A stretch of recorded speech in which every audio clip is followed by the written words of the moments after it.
Hey, it's been a minute, but wagwan y'all, it's Dimz. Recently, I just came back from Evolution 2024, otherwise known as EVO, and it was my first time going to EVO and my first ever FGC major, and I think I did a pretty good job. I only entered Grand Blue, but for someone who could barely win their locals, this isn't too shabby, especially since I was seeded to drown in pools. I am just kidding, I lost my mind. I had a great time. But that's not what this video is about. What this video is about is updating my thoughts when it comes to 2xKO. Now, I made a few videos on 2xKO, links in the description, and this is just an update from the last time I made a video, which was a while ago. Since then, there was a lot of updates for 2xKO, heck, the name even got announced, but I didn't want to make a little video here and there, so I decided to just sandwich it all into this big one, especially since I was waiting to actually play the game, which I did at EVO. However, I do want to preface this as I didn't play it all too much. I'm not big enough to get invited to one of the secret rooms and play it for hours on end like some of your favorite content creators. But, I did play it a few times. Plus, those lines were really long. And, shout outs to anyone who's just stood in those lines over and over again to play it to its fullest. That wasn't me, not this trip. I'm saying this because I'm not going to give my true thoughts on the game because I don't feel like I played enough of it to actually experience it. I'm still in that honeymoon phase where everyone's just mashing buttons, having a good time, and just seeing what happens. If I do get into the Alpha Lab, I will give more of my thoughts on how I really feel about the game. But until then, let me give you a quick update how I feel about everything around the game and such from my last video all the way till now. Timestamps are in the description. If you do want to see more critiques and content on 2xKO, other fighting games, or any games in general, please sure to hit the subscribe and stick around. Also, please take everything I said in this video with a grain of salt. I'm trying to be as constructive as well as giving my own opinions. I do like this game and I love the potential of what it can be. So I'm just going to give my critiques to maybe help out where I can. Well, since the last video, the official name has been announced. No more Project L, it is now 2xKO. This name is short, this name is distinct, this name does not need to be abbreviated any further. It is very marketable because you can throw it on posters, signs, and even tournament lineups, and it will just fit in very smoothly. This name is chantable, and it's also algorithm friendly, because if someone's searching up fighting games and they just go to an alphabetical list, it'll be close to the top, because numbers take priority over letters. It's even very thematic, because 2xKO, you are KOing something 2 times, that's double knockout. It's a 2v2 tag game where to win, you have to knock out both of your opponents. All in all, I can see how this name passed the boardrooms because it checks all the boxes everywhere. It's just still a very weird name to just say in casual conversation. Even though it literally is not wordy, it just feels wordy to say. It feels like exerting so much energy to say. First world problems, I know.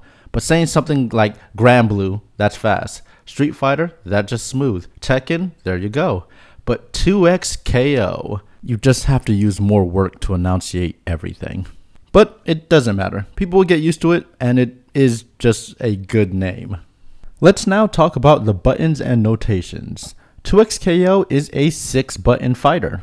You have light, medium, heavy, special 1, special 2, and then the tag button. Also, this game has no motion inputs, it only has command normals. This is all fine and dandy, until this tweet was made. It was a tweet of 2xKO showing off a Alawi combo, but the notations they used to share the combo is, let's say, old school. The reason why it's old school is because nowadays it's very confusing because we use numpad notation, which is pretty much a universal language. The only prominent fighting games that does not use numpad notation is Mortal Kombat and Tekken, and that is because they use numbers for their attack buttons, so they can't really use numbers for their movement. The only other game that doesn't use numpad notation is kind of Street Fighter. It does its own thing where you talk however whoever's listening could understand the best, because I've never heard anyone say quarter circle back roundhouse. But for the most part, for Street Fighter, a lot of people just use light, medium, heavies, whether it's for punches or kicks. But for 2xKO, I didn't understand why they didn't use numpad notation, but looking at their action notation, I can see why. It's this S1, S2, which is special 1, special 2. It has numbers in it, which is confusing if you're using numbers for movement. Because saying 2S2 or 6S2 is way more confusing than just saying 2H or 6H. In my honest opinion, I would really want them to change this. Because instead of saying S1 and S2, they can just change it to A and B. So that it will be light, medium, heavy, and then A, B. Or they could go the Guilty Gear route where they name some of their actions like slash, heavy slash, and dust. And just choose 2 words that is in League of Legends and just bring it over. Moving on from that, since the last video, they released another character, and it is Braum. Braum is the first character they revealed that has caught my eye because I know he fits my playstyle, and he's the one who I mostly played at EVO. He is, though, a popular pick for the fighting game and a pretty obvious pick for the fighting game. And by that I mean, let's say if Set, Samira, or even Blitzcrank gets announced for 2xKO, people will be excited, but nobody will think that they came out of left field, or nobody will wonder how will their moveset work or translate. We don't know how many characters we are getting at the launch of 2xKO. Then again, the launch of 2xKO is nowhere close to today. But I am excited to see more characters get added to the game. So far with the 6 characters that we have, they really did a great job with their movesets. Not only are they all like very unique, they're very fun. If I were to choose 2 safe and popular characters I would like to see added, I would definitely say Kindred and Warwick. However, if I had to choose 2 popular but not so safe characters, I would say Aurelion Sol and Ornn. I love Aurelion Sol and Ornn. I love Ornn so much. And I feel like they're just going to throw him in, he's going to be that person inside the shop that sells you microtransactions and such. Maybe. But I can see him being on the battlefield even though he doesn't want to. And I can see his assist being buffing the point character's attack, and then the second one being buffing the point character's defense and damage scaling. Heck, he might even have an assist that's kind of like Android's 18, where she summons 17 in a special way, and if any other assist gets called, or if any other partner gets called, Ornn would just throw a hammer at them or something. Well, since we just talked about characters or additional champions, it'll make sense for us to talk about the potential microtransactions. As you may know, 2xKO is a free-to-play game, and it's also made by Riot Games. Riot Games makes most of their money in most of their free-to-play titles by selling skins. So it goes without saying that we most likely will have to fork over some money if we want our characters to be in different costumes, which I don't mind for that. However, now we have to actually talk about the characters themselves or the champions. I don't think they're going to be free. They most likely won't be free. So not only will we have to pay for character costumes, we'll have to pay for characters themselves. Now, this isn't anything new to when it comes to fighting games, but this could be truly detrimental when we kind of think about how much will these characters cost? How many characters are we actually going to get for free? Is there going to be a rotation? How many people will be in the rotation? Currently in the fighting game sphere, we are in a experimental landscape right now when it comes to free-to-play fighting games. We can look at Granblue, we can look at Multiverses, because each one of those games does their free-to-play model a little differently. Everyone is going to have their eyes on 2xKO, but there's big issues when it comes to the way that free-to-play fighting games are going on so far. And that mainly comes down to the pricing and access to characters. It's a fighting game. Fighting games, we like to have tournaments and in-person tournaments. When it comes to tournaments, when you bring a setup or a console, it's kind of a rule to have all the characters unlocked.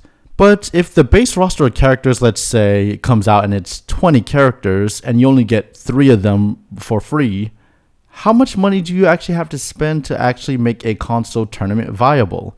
That can be a giant issue. If every character costs like $10 times, let's say, 15 characters, well, maybe they don't cost $10. Maybe they cost $5. That's still in the hundreds of dollars just to have all the characters unlocked for your fighting game. I don't like that. Because what the trade-off is pay $60 for a fighting game and get everybody unlocked, or pay over $100 for a free-to-play fighting game to have everyone unlocked.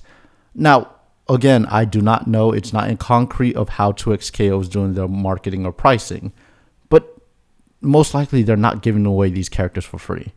Maybe they come out with a tournament toggle for the game where if you're playing it locally, it'll unlock everything inside the game, all characters and all skins, so that you can run your in-person tournaments, but when it comes to online play, you'll still have to pay for things. That could be an option. Or maybe they don't, and we'll just have to pay for every single one of the characters. Now, a lot of people might say, you might not always have to open your wallet. Maybe you can earn the characters by maybe some in-game currency if you just keep playing the game. Then we're really just paying with time. Because then it's basically going to turn into, hey, you have to play the game online for 5 hours to get enough currency to unlock one character. See, now when that happens, you're paying with time. And that's a lot of time to unlock a character. However, a lot of people will push back on you and say, hey, you don't have to open your wallet, so it's okay. They made different ways for you to unlock characters. I don't know. And I don't like the potential of where it could lead. But hey, they have a battle pass. Yes, it's they're going to come out with a battle pass as well as dailies and weeklies. So, make people play the game, give people some little goals, maybe unlock some in-game currency so that you can unlock these characters. But most likely you're going to have to pay for the battle pass. And for the Alpha Lab, they just showed off a little snippet of what could be in the battle pass, like character skins. But they also showed that character colors, or they call it chromas, but different character colors for a certain skin can also be in different tiers of the battle pass, which, again, it's just for the Alpha Lab, so it's not set in stone. But the idea of having colors or alts of a certain costume just be stuck inside of a battle pass is weird to me, because what if you miss that battle pass? Do you just miss out on those colors like maybe forever? I don't know. Obviously, I'm being a little hyperbolic because they did say that there's other things that you can unlock. Maybe by playing a certain character for a long time or even ranking up, you'll unlock like exclusive colors and such. So there will be an unlock system for playing the game. But knowing Riot from their track record, this game might not be the most friendly to free-to-play players. They're trying to make some money. Anywho, let's talk about my very last point, or my last point of contention actually, and that's the fuse system.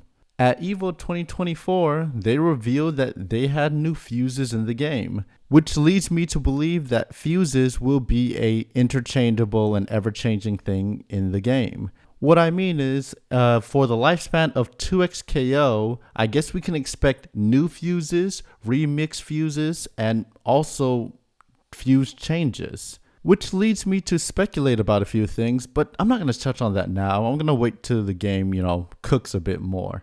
What I will touch on is my point of contention with the current fuses that we have.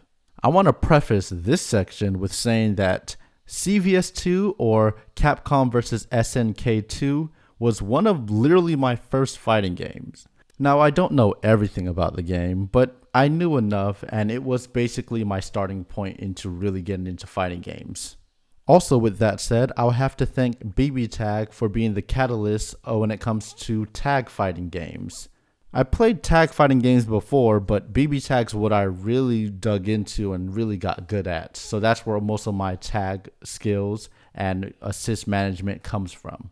With that said, I currently have problems with the way fuses are implemented in 2XKO.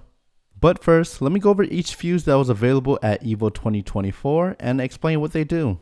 The Pulse fuse is your auto combo fuse. It allows you to auto combo. The Fury fuse gives your team bonus damage when you guys are below 40% health. Now, I'm not sure if that counts for each character being below 40% health or the team as a whole being below 40% health. The 2X assist fuse, allows you to use your assist twice in one assist call. Normally, when you call an assist, they come in and do their assist and then get out. But with this fuse, you can make them do their assist twice.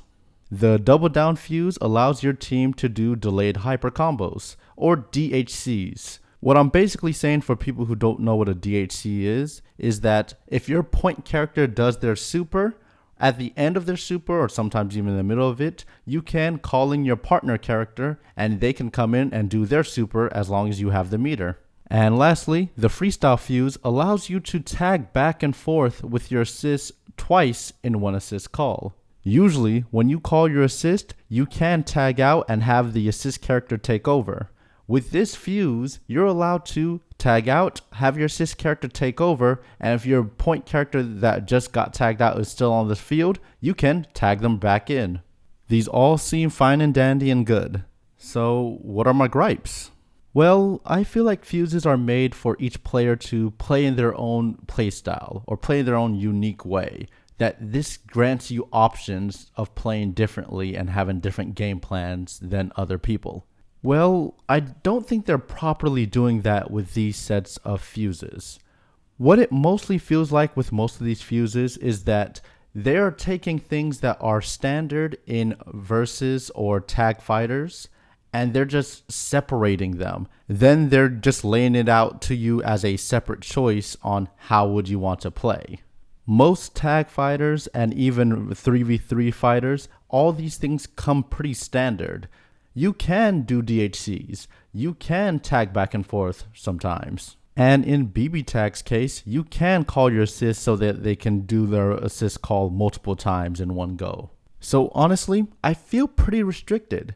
I don't feel like I'm getting a personalized choice of how I want to play. I feel like I'm just given an option of what do I want to do or what can I do for this game. And that is mostly because most of these fuses is just standard mechanics in other tag games that I play. I mean, heck, look at Marvel Infinite. They give you more impactful choices when it comes to your Infinity Stone because each Infinity Stone does something different in normal play and then has big sweeping changes when you go into Infinity Surge. Then look at Marvel 2 or even Skullgirls, where choosing your assist call is very impactful.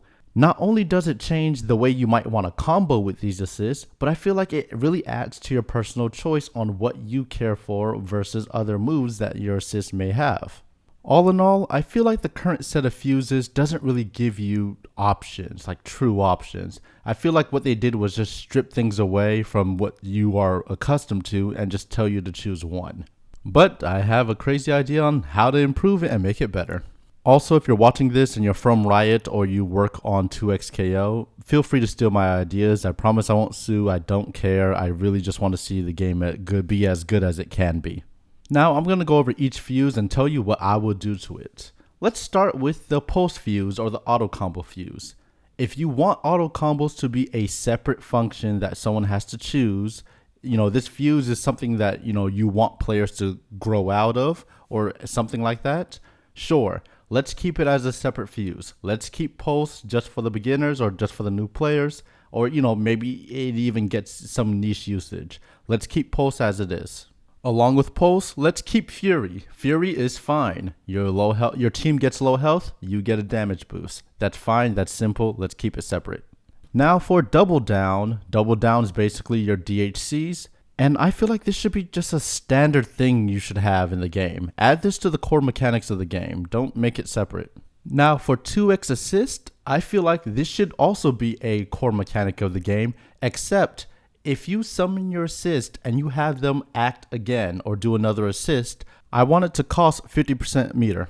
Yes, that does mean if your assist does not get hit or interrupted and you have a lot of meter, I'm going to say you can keep using your assist over and over. You can just keep calling it as long as they're still out. One thing that I've come to love about tag fighters or 3v3 fighters is that they are inherently wacky. I mean, with all the different combination of characters and all the things you can do, they get nutty real fast, and I really like that. So adding 2x assist as a core mechanic where it just costs 50% meter just to use your assist again if they're not interrupted, just over and over if you really want to, I like that. And then it really balances itself out in the 2v2 mode. where if you're playing with a friend, because every character has their own set of meter. So if your friend is playing as the back character and they're calling themselves for the assist, if they want to call themselves again, it's just going to take their meter. It's not going to mess with the point character's meter. And obviously this does apply to if you're playing by yourself. If you're calling your assist, the assist character has to have that meter. Not your point character, but your assist character. Now the next fuse we're going to talk about is the freestyle fuse. Now I'm going to do something really weird with this one. It is going to be a core mechanic. However, if you are playing by yourself, as in you are controlling two characters, you do not get to use freestyle. The function of freestyle will only be available to teams that have two different people controlling each character. Not only is this interesting, but it also gives a bonus to playing with a friend. And that is because right now, when we think about mixed tournaments, as in like a solo person versus a team in 2XKO, most people are thinking solo may be the way to go because you have absolute control over your characters. Well, this is the bone that we're going to throw to the people that want to play as a team. They get this extra little function that acts as a bonus because they decide to play as a team. Now, with that, it looks like we only really have 2 fuses as an option choice, while the other 3 I basically made core mechanics. Let's make another fuse. I'm going to call this fuse the charge fuse. Let me tell you the simple version of this fuse. What this fuse does is give you the option to charge to gain meter. With this fuse on, if you hold down plus light, medium, and heavy, your character will start charging. While they are charging, they will gain meter. If the assist partner gets called out onto the field, they will also gain meter while the point character is charging for the duration that the assist character is out on the field. And if you are hit while charging, it will count as a counter hit. And that's it. That's a simple and good fuse to add. But for some reason, if you think it's too simple, let's make it a bit more nuttier. All the same rules from before applies. Except now, instead of 3 bars of meter, you only get 1 bar of meter. Basically, I'm going to make this really similar to S-Groove from CVS2. So yes, 1 bar of meter.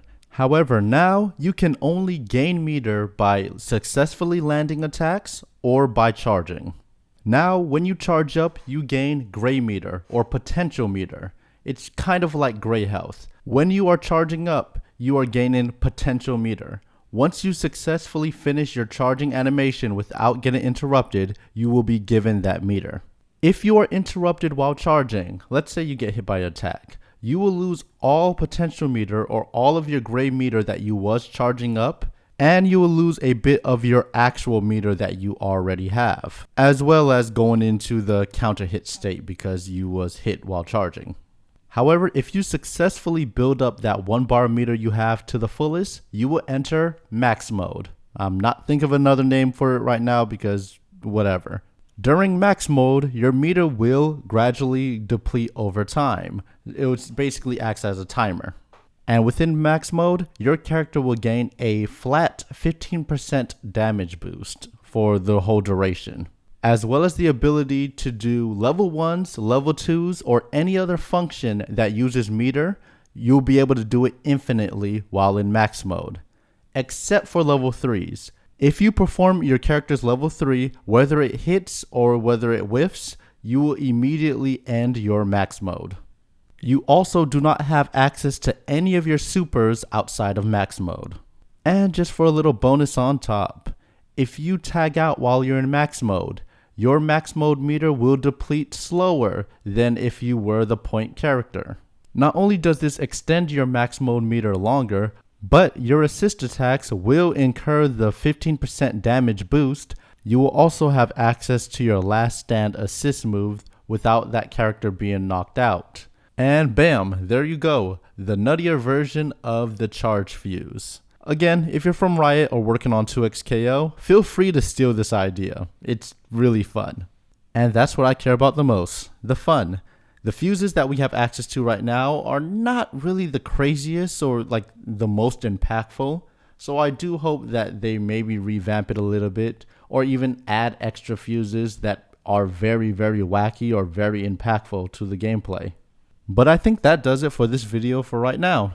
Thank you all so much for watching, and if you watched all the way to the end, thank you for listening to my ideas, my opinions, and just my updated thoughts on 2xKO. Alpha Lab is in less than 5 days as of uploading this video, so I hope everyone's ready to actually play it and get the real feel for the game if you are able to get inside the Alpha Lab. I know I'll be on the Alpha Lab, so that'll be another way for us to meet again. But if you are not a part of the Alpha Lab, or if I missed you all during the Alpha Lab and you want to meet again, click subscribe to see more of my thoughts when it comes to video games, fighting games, and even 2xKO. Alright, with that, you all have a great one.